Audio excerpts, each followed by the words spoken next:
Right, so news regarding the iPhone SE 3 has been disappointing to say the least, but we have a glimpse of hope in this new report that could suggest the iPhone SE 3 is going to be a lot more exciting than we initially thought. And so let's delve into it, but first make sure to like and subscribe for the latest Apple news and rumours. And with that being said, let's just tuck in. Right, so in case you're out of the loop, basically every credible source has stated the iPhone SE 3 is going to be the SE 2, but with the power of 5G, because apparently that makes it suddenly so much better than the previous version. Now, of course, I think this is a stupid idea, and I've ranted about this in the past, and my main issue with the SE 3 really is the fact we're retaining that iPhone 8 style design that essentially is the iPhone 6 style design from 2014. And well, in my opinion, I don't think Apple should be releasing a new product that has a design from 8 years ago for $400. That's absolutely insane. And so I've wanted Apple to give us a complete redesign for the iPhone SE 3. And it seems my prayers have been answered, since my drivers believes the iPhone SE 3 is going to be based on the iPhone XR style design, and also with a Touch ID power button, A15,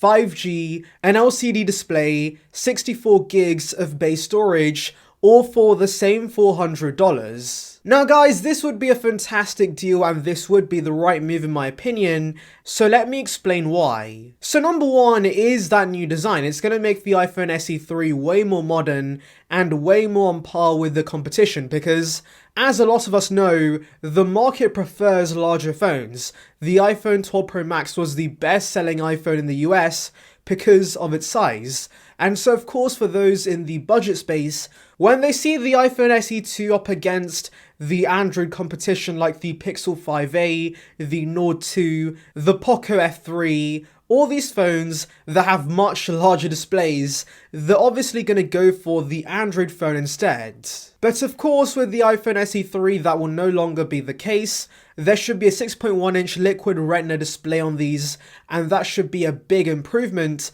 over the tiny 4.7-inch display that's barely usable on the current SE. But another big reason why I think the iPhone SE 3 is going to be insanely popular is because it combines Touch ID with the all-screen iPhone X design for the first time. You see, the only redeeming feature of the iPhone SE is that Touch ID scanner, because in this COVID world, where some of us are still wearing face coverings, Touch ID is incredibly useful, and so of course, having that on the SE 2 is pretty clutch. But of course, ever since the iPhone X, every full-screen iPhone has come with Face ID, and so of course, you had to pick. Either you want Face ID and compromise with the design, or of course you get the design, but compromise with Face ID. But this iPhone SE 3 could be the perfect combination where you get the full screen design, but of course you get the way more convenient and sometimes more reliable Touch ID scanner on the side.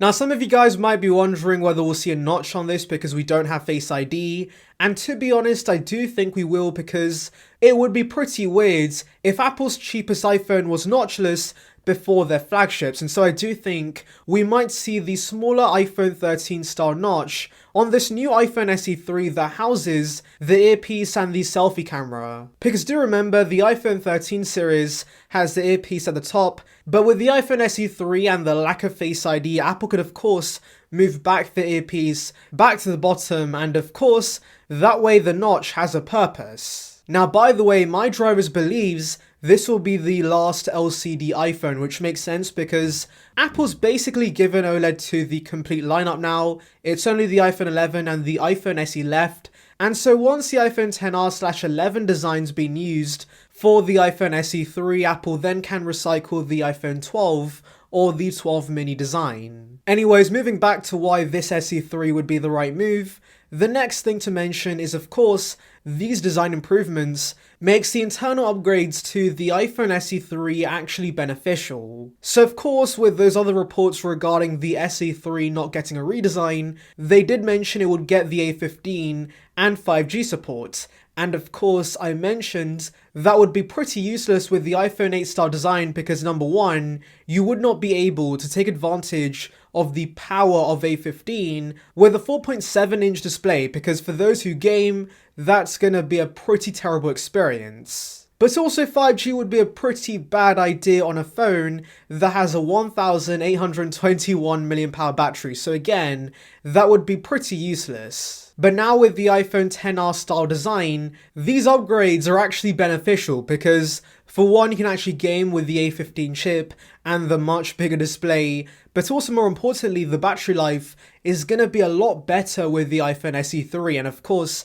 that makes 5G a lot more useful on this phone. But in general, battery life improvements are going to be very much appreciated, and so I think that's going to be another advantage for this new iPhone SE. So everything sounds perfect about this iPhone SE3, but there's one part I do disagree with, and that's the price. I doubt Apple's going to give us all these upgrades for the same price as the outgoing SE. In fact, you might remember the iPhone SE2 directly replaced the iPhone 8 in the lineup, and so I do think this iPhone SE3 is replacing the iPhone 11 in the range, and so I think that does mean the price is going to be around $450 to $500. Now this would be completely fine for the upgrades we're getting, and to be honest, Apple's direct competition in the US, which is the Pixel 5a, also saw a price hike over the 4a, so I do think it makes a ton of sense for this iPhone SE3 to be $449 or $499. And also do remember there's going to be a slight redesign with this iPhone SE3 because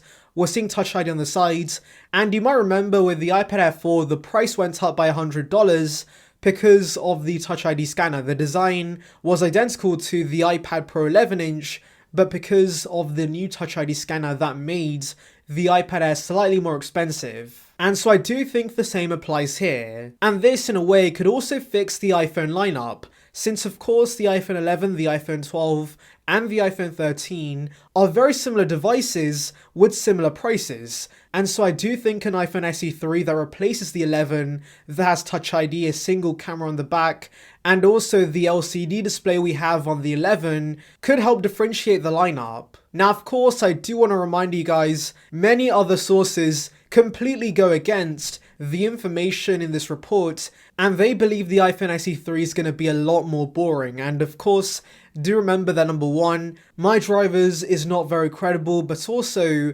Apple does usually base the SE design on a design that's currently in production, which of course does not apply to the iPhone XR, but then again, they could just use the iPhone 11 design since that's very similar. But either way, take it with a grain of salt, and also tell me in the comments below, do you believe this report? Do you think the iPhone SE is going to get a major redesign as soon as next year? Anyways, thank you for watching guys, make sure to like and subscribe for the latest Apple news and rumours. Check out the video in the card above on details regarding the M1 Max iMac, and on that note, I'll see you guys in the next one. See ya peeps!